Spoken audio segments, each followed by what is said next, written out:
Hey, good morning, everyone. How you all doing? Hope Morning. you're all well. Welcome to Talking Church. And I think this is the first Talking Church in, 20 weeks where there's been a guest or someone else apart from me. So that's exciting. Yeah, it's been a good... What an honour. Yeah, it's been a good few weeks. You know, we came into the whole lockdown thing and I got into teaching on kingdom, which is important. I think that's vitally important. And then we took time on finances, kingdom economics. Yeah. Teaching people how to survive whatever may be coming through understanding kingdom economics. And then I think it was about 3 weeks ago, I don't know, I get lost in time at the moment, that we came back to the office and we've been talking about soul winning. That's right, soul winning. So, hey, today it's a privilege to have Pastor Stuart. And most of you know Pastor Stuart, unless you're one of our friends and family that have started connecting with the church ever since we've been in this lockdown moment. And if you are, a big welcome to you too. I love it that we're able to talk to all of our family church congregations, but also we've gathered a whole bunch of friends from around the country. Yeah. And indeed around the world. We have people watching from New York and America. It's brilliant, isn't it? Superb. I've actually running a couple of things that I'm doing online at the moment. There's been one lady who is very much now part of our church family here, who lives in Gloucestershire. Wow. We've got David and Alice in Yorkshire who are just connecting with us whenever they can.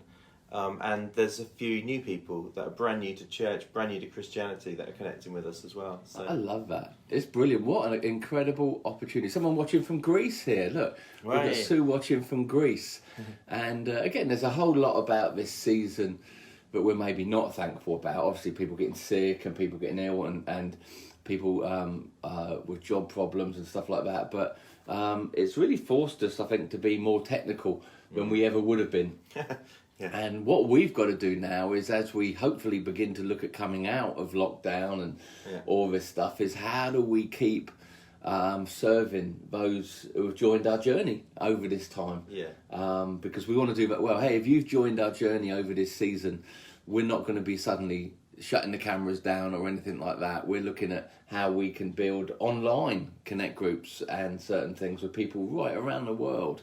Yeah, so, we've had to get our tech on, haven't we? We've got our tech on, yeah. And it's been a challenge for some of us, but we've got an incredible team as well. I just want to honour the team that have been involved with making our broadcasts happen and all of this stuff. We've learnt so much. We've learnt from other churches. Yeah, we have.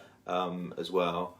And I think what we're now producing is absolutely fantastic. Yeah. And, hopefully lots of people are getting lots out of it as well. I was working last night up in the upper room with a couple of people that are going to be sharing their testimonies on Sunday. And just so thankful again for the team, the media team. And we've had to suddenly develop the upper room. And it's amazing, we were getting ready to sell this building at the beginning of all that and coming into all this, and suddenly we've had to redevelop the upper room, and it's like a TV studio up there now. It's brilliant. Yeah. And we had a really good night last night recording testimonies for Sunday, because, hey, in case I forget, this Sunday is going to be a little bit different with our online broadcast. Yeah.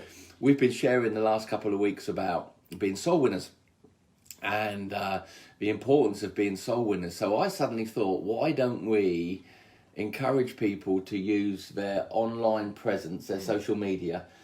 Just finishing my book at the moment on being a soul winner. And I've written a section in there called Armchair Evangelism. Yeah, that's great. And basically, you can win your world or tell your world about Jesus without ever leaving your armchair or leaving your house. So what our challenge is for Sunday is, on Sunday it's going to be very, very different. We're going to just have loads of testimonies. We're going to have people sharing how they left being an atheist to following Christ, how transformations that took place affected marriages and relationships. It's going to be a really powerful morning on Sunday. I love it. I love hearing testimonies, and it gets the book of Revelation speaks about coming back to our first love. It just stirs up that first love, doesn't it? That excitement about this is what Jesus is doing. This is the on the ground stuff. And again, I love that verse where it says, and we overcome the enemy with the blood of a lamb and the word of our testimony. Yeah. So Sunday is going to be a really unusual day. It's going to be brilliant. So make sure, two things. Number one, you tune in straight away on time, all right, on Sunday. Because Sunday, we're calling it Salvation Sunday. Because we believe we need to go after souls now. So this Sunday, it's going to be different. You've kind of got used to the praise, the worship, me sitting there, me on a table preaching. This week, it's all going to be shaken up. And this week, we're going to start with some quick praise. And then we're going to start to hear testimonies about how God transformed lives. Yeah. So it's going to be a gospel Sunday, but the key word that we're looking at is transformation, because we don't believe that the gospel just gives behaviour modification. We believe it transforms a person's life. So Sunday, here's the challenge for you. Sunday at 10:30, we need you to tune in on time, but also to press share. Share.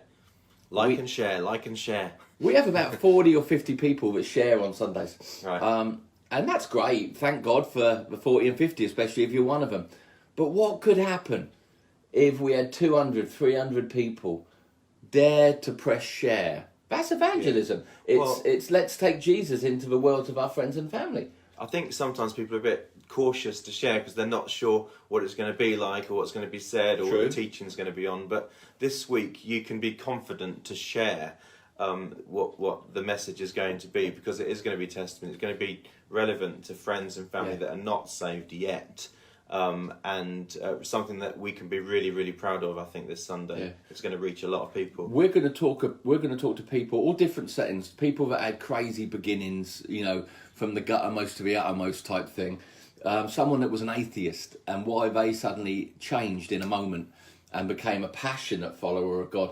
Someone that was in prison for beating his wife and just was not a family man, and how God transformed him. He had bang overnight. And then also we're going to be live linking to someone, because sometimes people watch this stuff and they're like, well, I didn't do anything crazy. I was all right. I was a good guy. That'd probably be you, wouldn't it? I was a good guy. He was a scout. He was a cub. He did it all, you know. But in the midst of the journey of your life, you really significantly found Christ. So we're going to be zooming into someone's room and doing a testimony with somebody that came from a more normal. It's not me. Yeah, it's not Stu. It's we're not going to tell you the who's yet. So Sunday's going to be epic. But what I'm challenging you to do is press a share, like, tag, watch party. What we can do is, listen, how are we going to change the world if we're not even willing to press share? Right. On Sunday, we promise you, because like Pastor Stuart said, maybe you're like, yeah, but if I share with my friends and family, Andy will do something weird. he always does something a little bit weird, and we can't govern his weirdness. Promise you, this Sunday, no weird.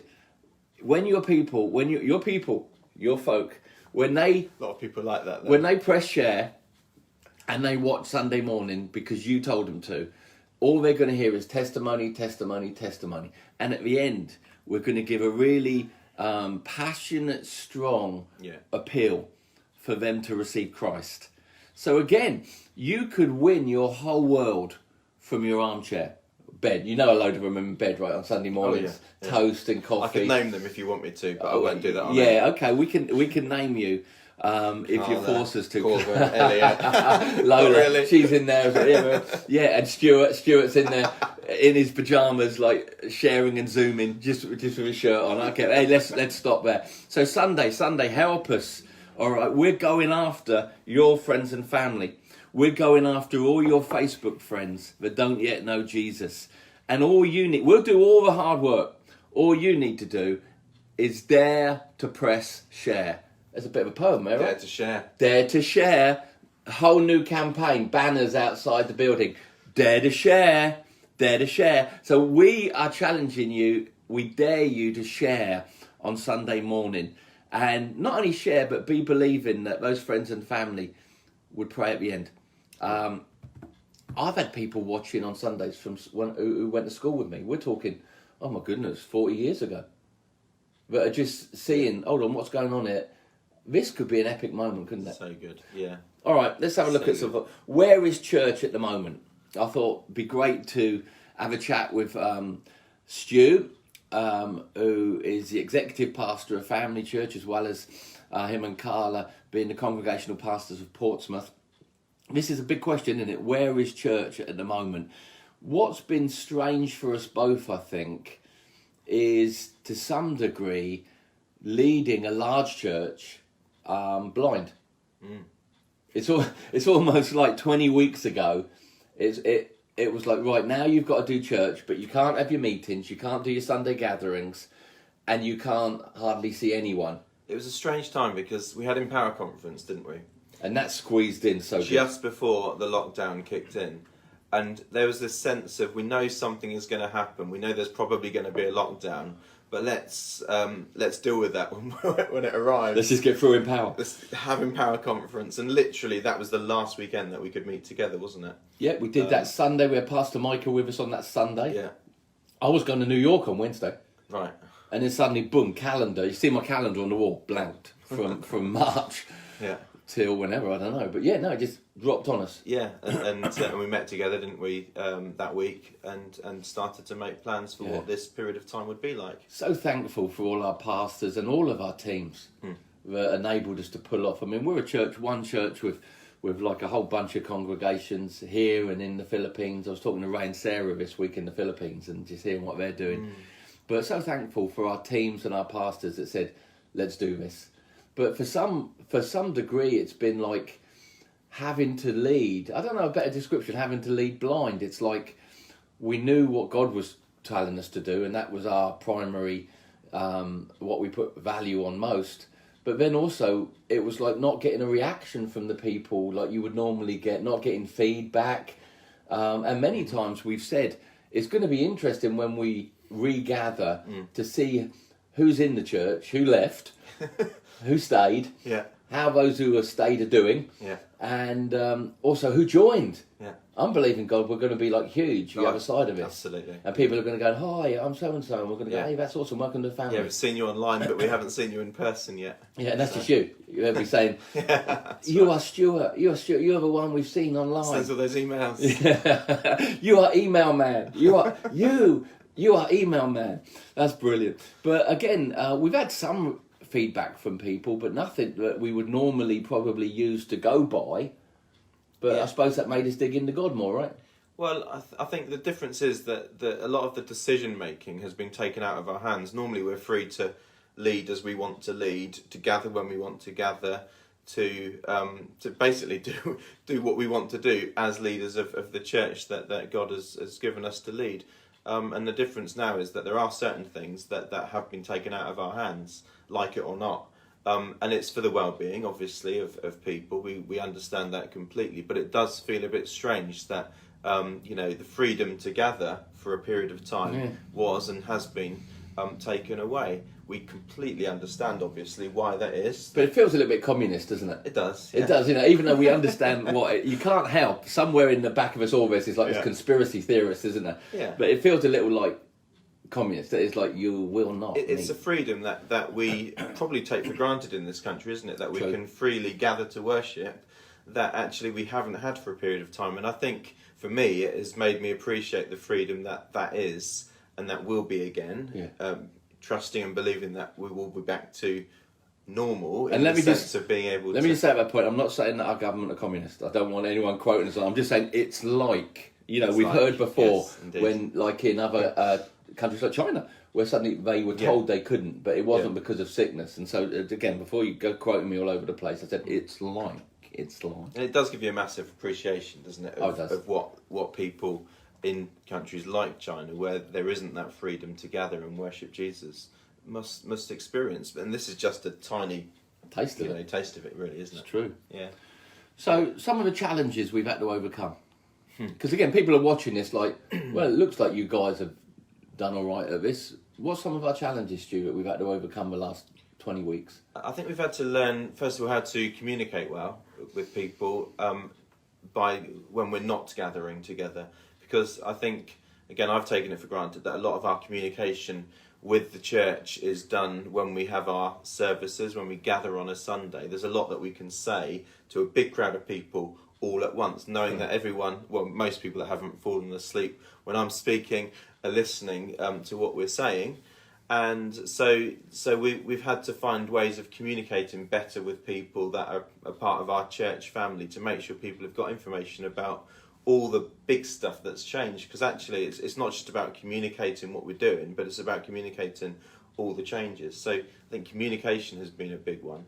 And I've found that actually not being able to have one-to-one conversations with people in person, you have to be really much more clever with the way that you're communicating with people. Because of your tone being absent or your body language? Yeah, I found that my emails sometimes can be a little bit dry or not communicate my tone in the right way. Even picking up the phone, I'd still prefer to have a face-to-face conversation with someone. However, for a period of time that we weren't, and we haven't been able to do that. So it's just finding clever ways of communicating, making sure people know what's going on. There's so many unknowns going into this, wasn't there? Yeah. I mean, we didn't know how it was going to affect people tuning in, people continuing to tune in, people remaining faithful to their commitments of serving and giving and all that. We didn't know. No. But again, I've written here just in my journal of things that we can chat about. We've had a lot of blessings during this time as well, eh? Oh, yeah. Yeah, there's one thing that's really blessed me. I said to someone actually at the start of the lockdown, I said, I'm going to have to, it was in my mind that I would have to kind of teach the church how to connect with one another and how to support one another. And the person that I said that to said, well, that's what the church do. You don't need to teach them how to do that. You don't need to organise that. Maybe help facilitate it a bit, but you don't need to organise it, because people, if we're really the church that we're meant to be, then people will do that. And what's been a real blessing to me is to see people engage with one another, connect in different ways that, when we haven't been able to actually meet with one another, just support one another, phone people up, send messages, write cards, and just be the church that we really hoped that we would be. The church is that church, and it's really exciting to see. It's been wonderful actually to see people really look out for each other, care for one another, get involved where people have needed support practically. It's been really, really good actually. Again, we went in with hopes, but we didn't know how church was going to respond, because we'd never been forced into a moment like this. And I think you're right. I've been so blessed watching people care for each other, and it's amazing. It was the end of last year or end of last year that God was speaking strong to me. We actually named a conference after it, didn't we? New Horizons. And I know when the Lord first started speaking to my heart about New Horizons, I thought, are you relocating us as a family? Are you going to do something? But it wasn't anything to do with that. He was speaking, like we said at Empower, about the church. But Horizon is the moment, the apparent moment where the sky and the earth or the sea meet. It's that moment in between. So spiritually speaking, that's the church, isn't it? It's where heaven meets earth. And I love it when you read about Jacob in Genesis, where it says, he went to Bethel, he went to sleep, and he saw this staircase going up where things were going up and things were coming down, and he said, surely this is the house of God. Again, when we bring it into the New Testament, the church is the house of God, but it's not the building, it's the people. And it's the building, or it's the people, the church, that stand between what God wants to do and what people need. It's like supernatural and human. It's that bit in the middle, isn't it? And I've really believed, like what we've seen with Caring Hands. Share a little bit about what's been going on with Caring Hands and Baby Basics, because that's not ministering so much to each other. That's ministering to the community out there. I'm pointing at Buckland, which is behind there. Yeah, I think over the last sort of 8 to 10 years as a church, we've been very deliberate about reaching out to our community. And actually the things in every one of our congregations that we've been able to build and do that have been really shining God's light in our communities through our good works have been amazing. And one of my worries at the start of this was, wow, like there's this lockdown, we can't do anything now. But actually there's been some things that during this time have just grown and thrived, and for Portsmouth and Gosport areas, and Havant as well. In fact, all of our congregations, I'm just thinking of the things that we've been doing. Don't leave anyone out, they'll be complaining, Stu. They will. Just to make sure we're all covered, and in the Philippines, of course. And actually, saying all of this, I'm just reminded of what we're doing. But things have grown so significantly in terms of how we've been able to practically support people in our community. So here in Portsmouth, our food bank has more than tripled now in terms of the food that goes out to families. And Baby Basics is the way that we support pregnant or new mothers with items that they're going to need for their children when they're born.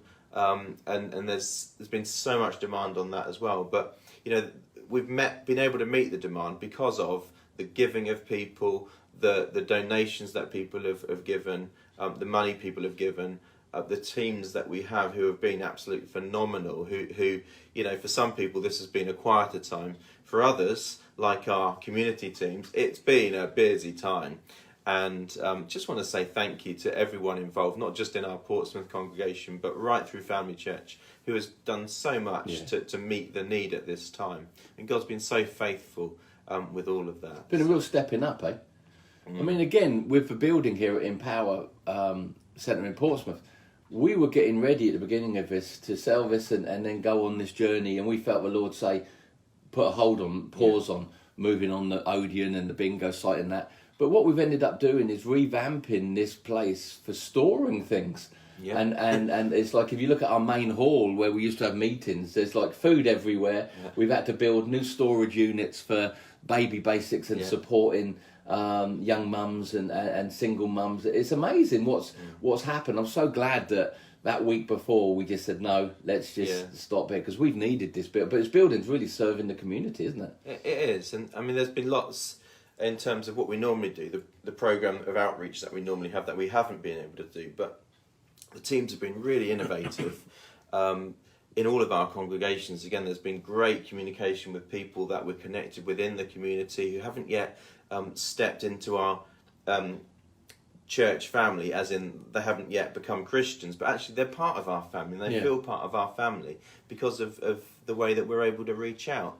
And things like here are the summer workshops that we were going to run. We're now doing packs for families so that they can come and pick them up and do the workshop at home. And the same in Guildford, and there's, again, throughout all of our congregations, our teams are being incredibly innovative about what we're able to do to reach our communities. And it's that ability to adapt, isn't it, which has been, all right, this is what we've always done, but what do we need to do now? One thing I've really been thankful for, and also, hey, if you're watching and you're a part of Family Church, we're not just here to meet needs or serve or help the outside community. We have a big responsibility in our hearts regarding the people that call Family Church home. So if you have any needs in your life, we're here, all right? Speak to your pastors, because we want to make sure that we're taking care of the needs of Family Church folk, not just the community outside of that, right? Yeah, I think one of the things that we've been asking our church family to do, and particularly those that are well connected with us, is to have a think about who you haven't seen, who you haven't connected with, who hasn't been on the Zoom call, who you just haven't heard from a while, and get in touch with them, make sure they're okay, because we are a big church, and people can get missed, and we don't want people to get missed, do we? We don't want anyone to be missed, and if people are struggling, in whatever way, we want to come alongside and support. That's our responsibility as a church family. We rejoice with those who are going through great times, and we weep with those who weep, and we want to get alongside those who are maybe struggling at the moment as well. Also, again, it's this whole Acts 2 thingy that we've been talking about, Acts 2, Acts 4, when we have that glimpse of the early church. What really is happening naturally, I think, in Family Church is where you would have had people coming to a pastor, people are coming to each other. People really are loving on, serving on, taking care of. I've heard incredible stories of people caring for people. And actually, I think that's more of a biblical model of what church is anyway. Let me give you a couple of examples of that. There's one lady who, at the very start of the lockdown, lost her husband suddenly. And it was really tragic, and she's got a young son. And I didn't know this was happening, actually. I've been in contact myself about a couple of things, but I found out that there's been a couple of different people from our church family who have been babysitting for her, so she can go to work. People that we've been able to feed her, or provide food for her and her family through the food bank. And there's been different practical ways that she's been loved and supported. She's joined a Connect group, and so that's wonderful. And then there's another chap who needed someone to help with cleaning in his home, and someone from our church family who is a little bit more free from work was able to go and help with cleaning. So there's been some real lovely stuff happening sort of behind the scenes that you just wouldn't hear about otherwise.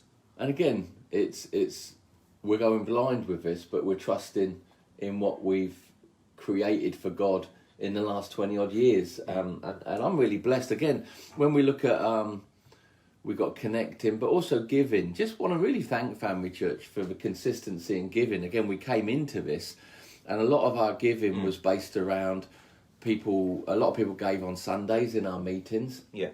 But again, we came in going, oh my goodness, nothing's changed in our responsibilities, our financial commitments, but suddenly everything's changed in how we've done meetings. But what we saw was the church, a big percentage of the church, just jump over to online giving, setting up standing orders. And I love that, because what do I love about that? Number one, it shows their heart for God, but also their heart for the church. But they're saying, my commitment to tithe and to give was always from the revelation that's grown in me about my first tenth or what of mine that belongs to the Lord. But also, I don't want my church to struggle. This is my journey too. What's your thoughts on that as you've seen the people respond in their giving? Well, I think that, what people sometimes don't remember or understand is that for us as a church, everything we do is resourced by what people give. It's true. And that's how it works. Yes, we're a registered charity. We have trustees that oversee the way that we manage the finances and the policies and everything. And all of our income, bar a very small amount that sometimes comes from grant funding and things like that. But basically all of our income is from what people give. And that's a great testimony to the faithfulness of God and his people. Yeah. There's many people in our church family who have had a revelation of tithing, bringing the first that comes into their lives to the house of God. And the house of God is operating slightly differently at the moment, but the house of God is still the house of God. And what I appreciate most, I think, is that people recognise that actually, yes, you can be a Christian on your own. Yes, as an individual, you're a temple of the Holy Spirit, but also that God is still building his temple, his people, his church to be a dwelling place of his Spirit. And there's so much that God wants to do through his church as a gathered people, even though at the moment we can't physically gather to worship. There's so much that God's still doing through his church and is going to do in the future. I'm so thankful that for a number of things, just faithfulness of the people in their giving. We've been praying, Lord, you're going to carry us through this season. We're trusting you. Number one, it's been faith. But also, I'm really thankful that we weren't scared over the last 20 odd years, the last 23 years or so, to teach people on what the Bible teaches on giving. I've heard from pastors, I've worked with a lot of pastors apart from leading Family Church in this season, and some of them have seen a 25% drop in giving, some 50%. But I was talking to one pastor that knew pastors in London that saw an 80% drop just because it wasn't any longer based upon a bucket or a basket being sent round on Sunday. I'm so thankful that the moment we couldn't meet together, people continued to remain in what the Word of God had taught them, and enabled us to carry on meeting needs and new needs in that. So hey, big thank you to everyone that's faithful in their giving. Really appreciate that. Now we know that your giving, it's secondary that you're blessing the church. Number one, you're doing it for the Lord.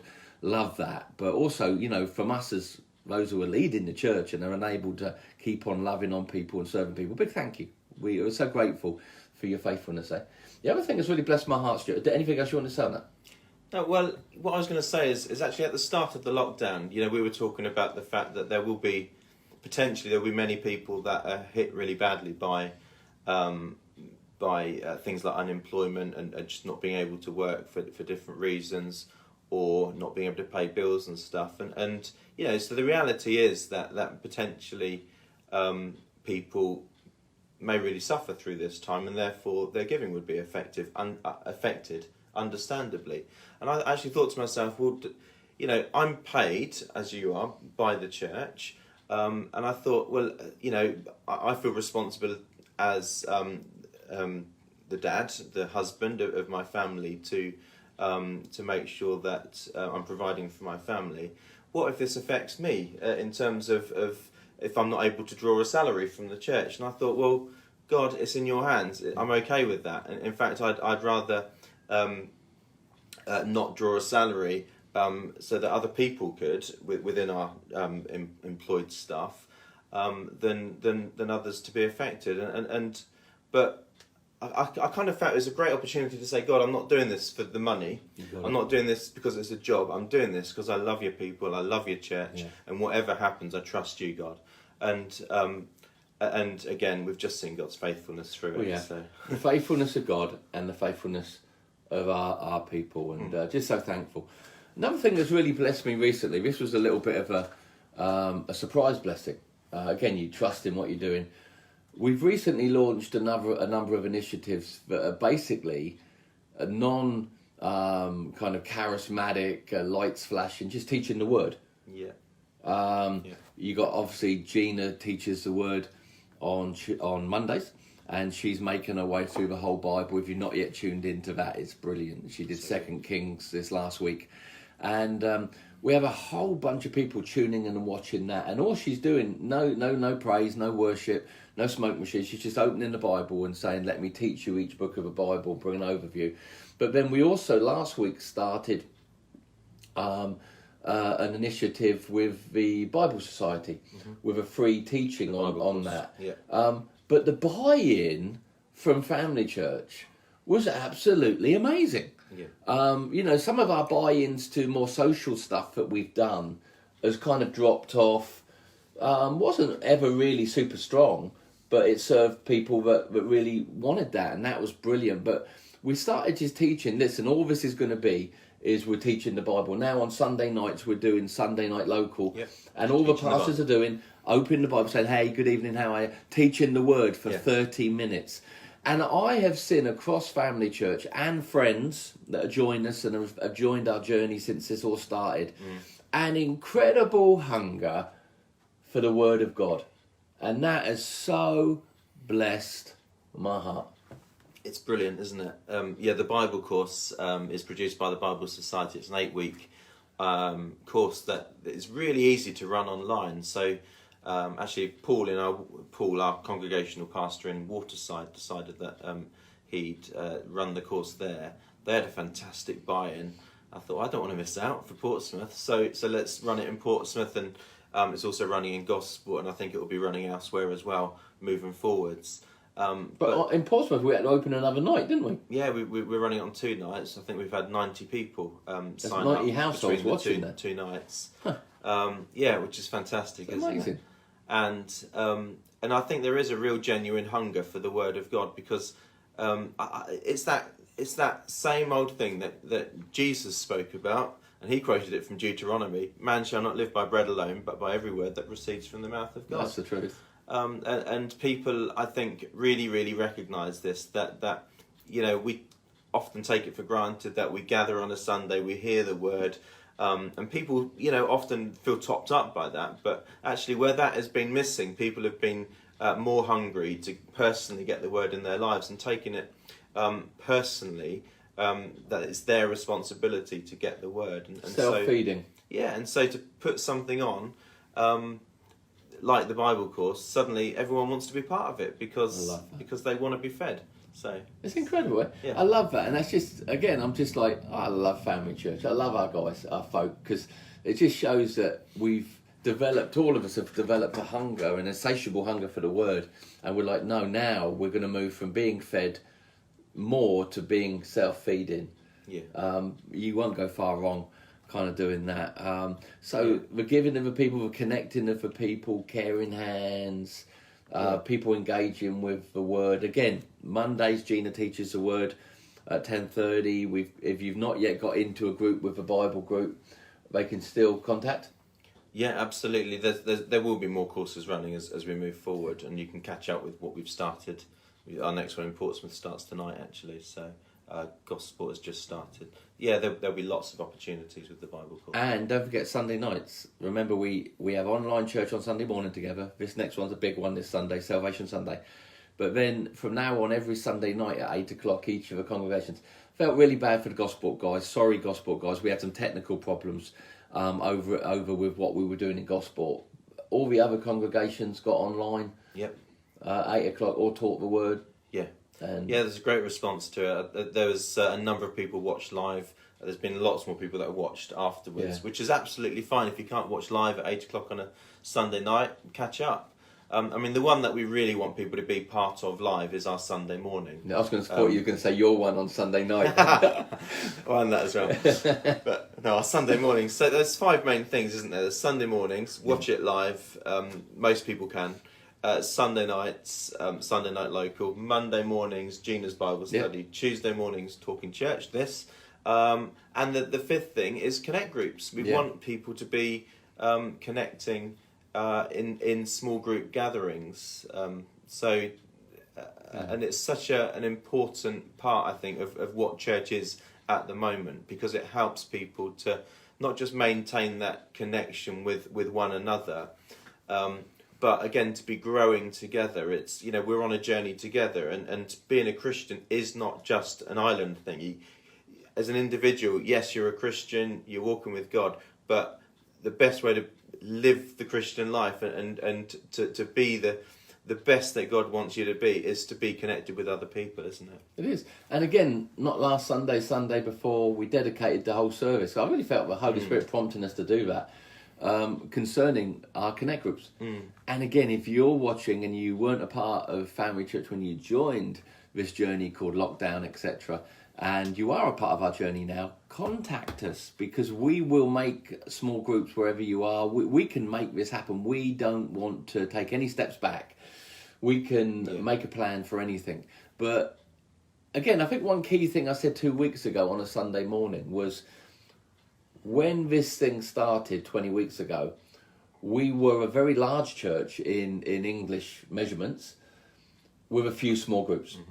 In comparison, I mean, God had spoken to you 6 months to a year before. Yeah, that's right. That we were to get 100% of that. Little did we know the why to that. Very prophetic moment. But so when we came into this, we were very much quite a large church, and we had a few small groups. But what I see happening now is we're morphing into becoming a church of really strong, small community connections and connect groups that will one day gather and meet again. Yeah, and I don't think that's something that we could have sort of tried to force more than we did already. But this time actually has caused people to want that more. And I think that's been really good for us as a church, actually, that people have wanted that fellowship and therefore become part of small groups. And it isn't, for a lot of people, it's not the easiest thing. Using Zoom or whatever video platform the groups use hasn't been the easiest thing for some people. But I would encourage anyone that is not yet in a small group to really make the effort. That's probably the one thing that we say in terms of the Zoom hangout. If they're going to do nothing else, do a connect group, because it's such an important thing for everybody to be a part of. We can't stress it enough. It's true, eh? It's true. What else should we talk about? Well, just going back to the 100% of people in connect groups as well. That came off the back of reading a book by Bill Hybels, The Courageous Leadership, and he was talking about. He talks about sort of making sure that as a leader you have a vision for what you're leading, and I've always felt that my role is to receive your vision for the church, to endorse it, to run with it, to really to make it mine really, and I still do. But also within the things that I have responsibility for, it's important that I have a vision for what I'm leading, and that all of our leaders have a vision for what they're leading. It fits completely within the vision of the overall vision of the church.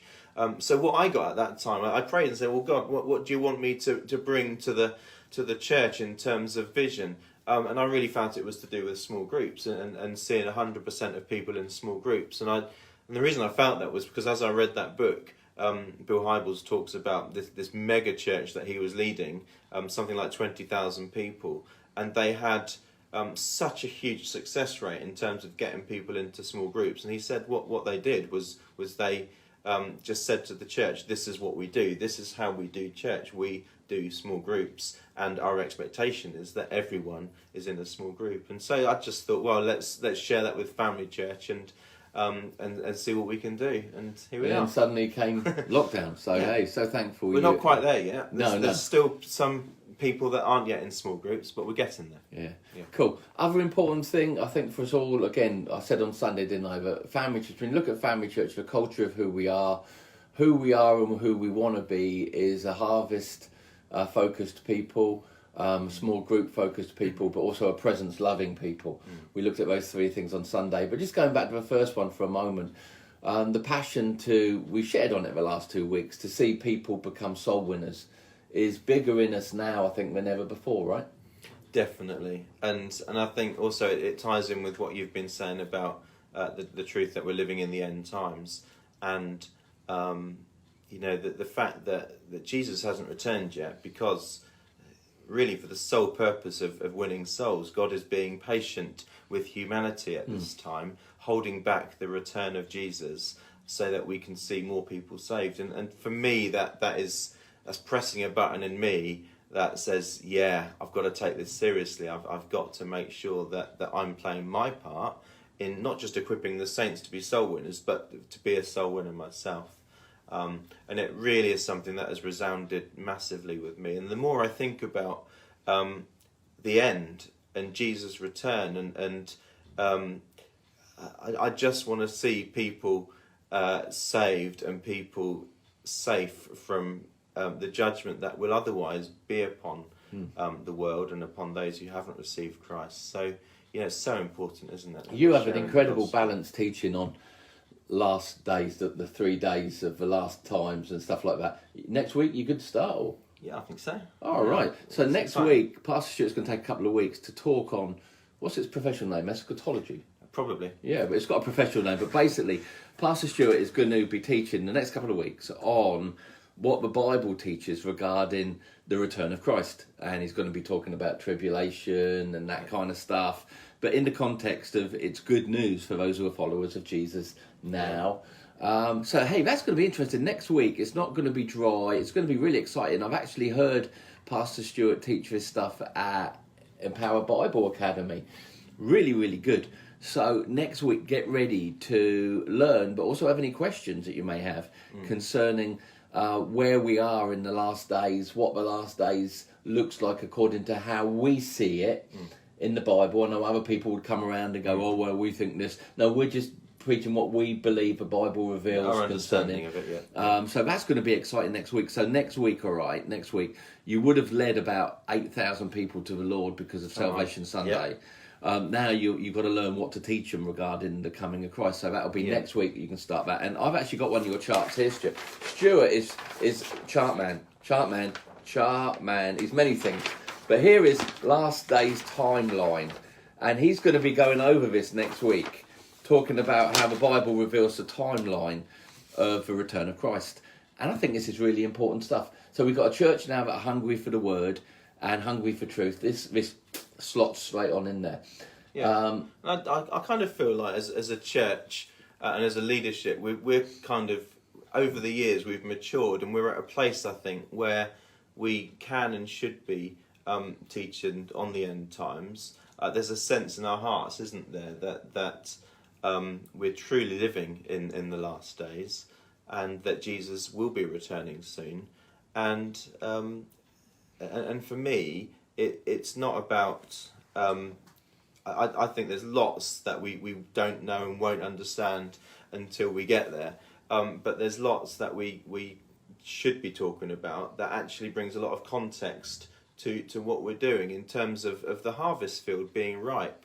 And as you've said many times, there isn't a shortage of labourers. The labourers just need to get off their blessed assurances. That's it. And go into the field, because the harvest is ripe. And again, there are people that are ready to receive Jesus. And especially this hour we're in now, everything people put security in and trusted in has been shaken. Hebrews 12, everything that can be shaken will be shaken to reveal that which can't. People are probably more ripe now, I think, than ever before. But again, I've put that in my book that's coming out. The fields are ripened to the harvest, the workers are few. We can't own that now.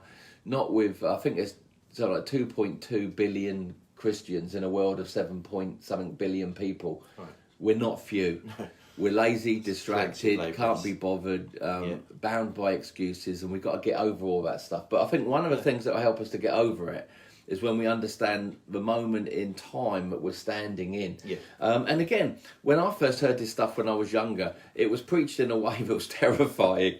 I left you like, oh no, I used to go and check if my mum and dad were breathing at night, because I'm thinking, they've gone, I've been left behind, you know. What Pastor Stuart's going to teach over the next couple of weeks is really good, because it speaks about the bride being prepared, but also what happens to those who are followers of Christ now regarding those who aren't, and those who need to go through a time of tribulation to prove their commitment or demonstrate their commitment to Christ. Yeah. But again, there's I'm going off on the first train. That's what my purpose is, you know. It's like when the train leaves, people say to me, where do you stand with last times? He comes, I go. Simple, nice and simple, happy with that. So next week's going to be epic, all right? Yeah. So get tuned in, notepad, bit of paper, and I don't know if you're able to put any graphics on screen or give any stuff out next week. Yeah, I'll see what I can come up with. All right, new technical challenge for Pastor Stu there, so that we can have a good balanced overall view of that stuff, which will be Brillsville. Right, okay, last couple of minutes that we've got, let's talk about what church could possibly look like. And again, there's so many unknowns. Anyone that knows what it's going to look like in telling the truth, because nobody really knows, do they? Moving forward, what could church look like? It could go a number of directions. It could go that we suddenly say, let's go meet in the field for a bit. We have got, as a church, an incredible, again, God's so good to us, 4 years ago, we bought this huge evangelistic truck that's got an inflatable stage. Somebody came to us and said, please, would you buy this off us? We said, yeah, we can use that for our fun days and that. Yeah. So we bought this huge truck where a stage unfolds and a huge inflatable canopy comes. Mm-hmm. And we're getting ready. We're dusting that off and oiling the wheels on that, aren't we? Because we're thinking somewhere along the line here, we could end up meeting as a part of what we're doing moving forward, just going to a huge field, all with keeping the restrictions that are on us, but meeting in a field. Because we've got a huge, in that family church, we're so blessed, we've got this huge stage truck just waiting for us to turn up, turn the generators on, and we're good to go, right? That's right. Meeting in schools, what's some possible routes that church could look like moving forward, Stuart? Yeah. Well, about 2 or 3 weeks ago, after the latest announcement on the fact that places of worship could start to gather again, we met together to talk about would that be possible for us, and what would we need to be putting in place to make that happen. And there are still a huge amount of restrictions on gathering, certainly gathering indoors. For example, you can't sing, you can't chant, you can't shout. If someone wants to do a special song, they have to stand behind a screen. There still has to be the 2 metre distancing measure in place, unless that's not... unless there's good reasons why that's not possible. And obviously, there are no good reasons, really, for us in any of our buildings why we can't do that.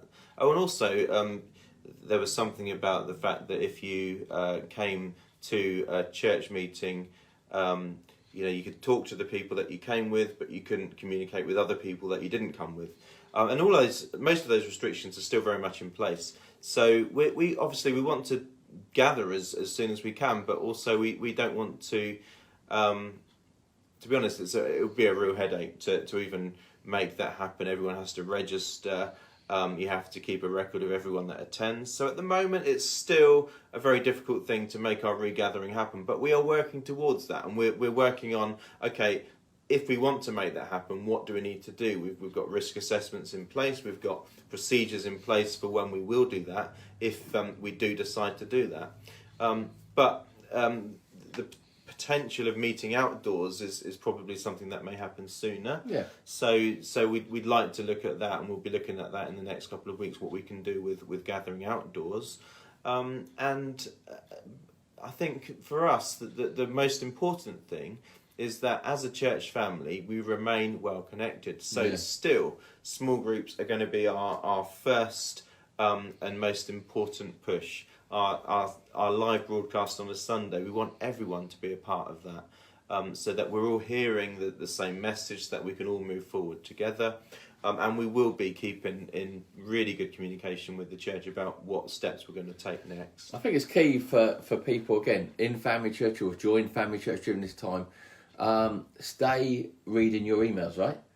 If you don't get emails from your local pastor or from Stuart, email us at mail, M-A-I-L, at family.church. And we will put you on databases. We will send you what you need. But we need to know if you need it.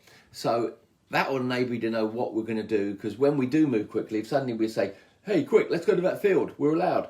We want to communicate that quickly through Facebook. But also, people said in our recent survey that the majority of people, 80 to 90%, get information from a church from emails.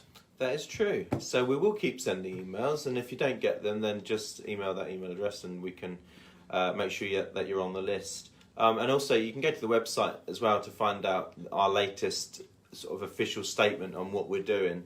Family.church, go to the website and click on the link that takes you to the COVID-19 latest statement. And you'll be able to find out exactly where we're at the moment with it all. So again, summarised, it's stay connected with God, stay connected with information, stay connected with each other. Yeah. And also, let's end with this thought. Can I just say something? Jump in. Share that big thought.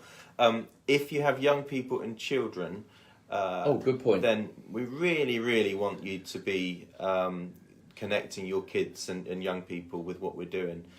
Every Friday in each of our congregations there's a gathering for the young people. There's lots going on with the Ignition age group. There's lots that we're doing with the younger ages. Sunday afternoons, kids' church at home live happens every Sunday afternoon, and we'd love to see more kids engaging with that. And there are prizes to be won every week, and at the moment there are sometimes no children from some of our congregations even putting in an entry, and if they did, they would win the prize every single week. So if I was you, I would check that and get your kids involved. Wow. And we've got our FC hangout on Fridays with me. Yeah. Again, that's not preaching. Some people tune in like, what's the word? No Chilled. We have a lot of fun. I have got, I think it's a £2 bag of sweets somebody's donated. A sealed £2 bag of sweets. Weight-wise? Yeah, it's like the thing's huge. It's like about yay big. Yeah, nice. Somebody's donated this sealed bag of sweets from their company. I love that. As a prize for this Friday. So if you're around Friday afternoon at 4:00, I just do a kind of hangout. What do you think of my shirt? Do you think it's summery? It's lovely, yeah. It's all right. Summary, yeah. I was going through my wardrobe today and I thought, it's time. Did Gina approve? She did, actually. Yeah. I said, what do you think about this? And she said, it's the one. It was like a Matrix moment. Wow. She said, yeah, I held it. And she was like, it's the one. So I took it and I put it on and there we go. It works. That's it. So again, all right, let's land this thing. Hope you've had a good time with us this morning. Don't forget, Sunday is huge. Sunday, your mum, your dad, your uncle, your auntie, your friend from school could give their life to Jesus. They could do it because they tuned in and watched our Salvation Sunday. This Sunday, if you've joined us in the course of the broadcast, we are doing church a little bit different this week. When you tune in at 10:30, there's going to be a praise song and also a countdown running. Then it's going to go straight into testimonies. People sharing how the Lord has transformed their lives. There's going to be some testimonies that are live. There's going to be some testimonies that are pre-recorded. And then I'm going to be sharing a very, very simple but strong gospel message. And we are going to give people the opportunity to receive Jesus as Saviour on Sunday morning. I'm really stirred about this because I'm like, okay, we're pushing the church to be evangelists. I'm writing the book, The Soul Winner. That's coming out, hopefully won't be too long, towards the end of the year that will come on out. But meanwhile, the fields are right. We need to get our people winning souls. But a lot of them are like, well, I don't feel comfortable leaving my house and talking to someone. Well, we dare you to share. Dare to share. Dare to share. That's the theme. All together now. 1, 2, 3. Dare to share. One more time. Dare to share. If you dare to share, God could use that moment to step in to someone's living room, workplace, desperate situation, and bring them into his kingdom. And all you needed to do, one finger. How many fingers did it take to share? Just one. Just the one? Yeah, just one. Like, hold your finger in the air, act like you just don't care. This finger could be a soul-winning finger. Or this one. Or this one, if you're like, I want to be different. That one, it's fine. Don't care which finger. Pick a finger, any finger. Share. Sunday morning, as soon as we go live, share. Before we go live, share. Hey, dear friend and family, tune in. You can't miss this. This is going to be epic. Meet me. Share. Fingers going crazy. Share. Grab your wife's phone. Share. Go next door. Still there for share. Just share like you just don't care. You know? Yeah, just dare to share and share like you just don't care. All right. And let's see how many people we can get sharing on Sunday morning. But also, come on, let's be praying. Lord, would you save a whole bunch of people on Sunday morning too? That's it. All right, well, Superb. It's been great to spend an hour with you guys, or just under an hour, 3 minutes short of an hour. Stuart's very precise. As I said, an hour, you're like, it's not yet an hour, Andy. It's 57 minutes and so many seconds. And that's why I need a Stu in my world. Otherwise, I would go on forever. Right, love you guys loads. Share, dare to share. And we'll see you online at Connect groups and church and all that good stuff. Anything else you want to say? No, just keep being the church. Like I said earlier, that there hasn't been a lot of need to equip or to organise people caring for one another and supporting one another, because you've been the church that we knew that you really would be. So thank you. Yeah, love you guys loads. If you want to lean over and press the finish button. Oh yeah, I better do that. Right. All right, here we go. See you guys. Where is it? That's down a little bit. That's it. A little bit more.